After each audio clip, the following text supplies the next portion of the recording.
صباحكم فل. موضوعنا النهاردة بيتكلم عن حب الذات والثقة في الذات وتقدير الذات. يعني ايه؟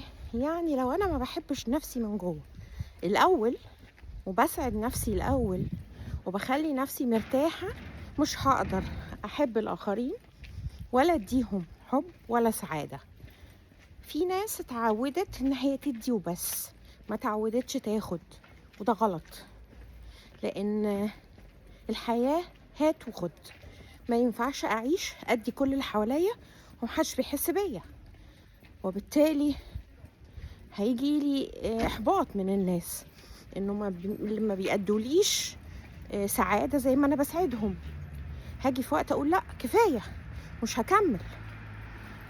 قبل ما نوصل للنقطة دي اللي انا بنقول فيها لا ومش هكمل، احب نفسي الاول واعرف اللي حواليا. انا قريت كتاب لسه قارياه جديد، بيقولك لازم تحط حدود للي حواليك.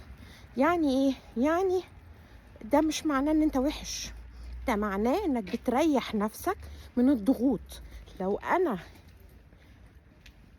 تنتني اضغط من اللي حواليا انا هيجي وقت وانفجر. فلما تحط حدود للي حواليك مهما كانوا هم مين، اولادك، اخواتك، صحابك، جوزك، امك وابوك، لا الام والاب ما لهمش حدود، دول الوحيدين في الحياة اللي ما لهمش حدود معاك.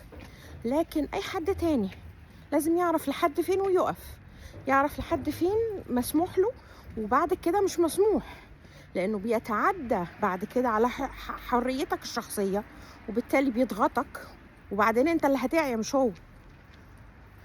فعشان ما نوصلش المراحل دي حطوا حدود للي حواليكم معاكم.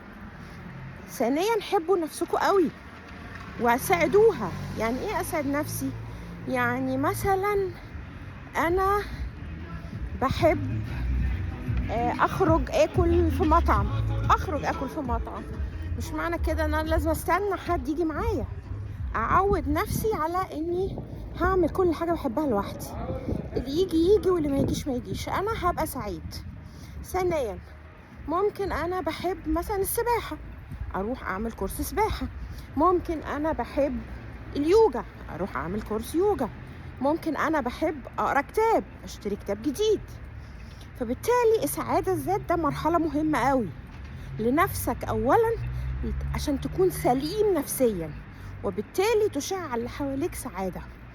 ما ينفعش انا ابقى من جوايا مش سعيد او تعيس فمش هدي اللي حواليا حاجة، بالعكس هبقى سلبي، هبقى بسحب من طاقتهم، وبالتالي بعد شوية هيحصل ان احنا منقدرش نكمل مع بعض.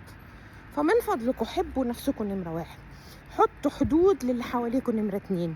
الحدود مش معناها قلة أدب، الحدود معناها لو سمحت بالذوق وباللطف من فضلك ما تتعداش الخط ده، ما تتعداش انك تتعامل معايا بالاسلوب ده، لان انا مش هرضى بيه. وده لكل ست وكل بنت جاية تتجوز او في حياتها زوج سام او زوج توكسيك او زوج ما بيراعيهاش. حبوا نفسكم يا جماعة الأول. صباحكم فل، رشا أمين.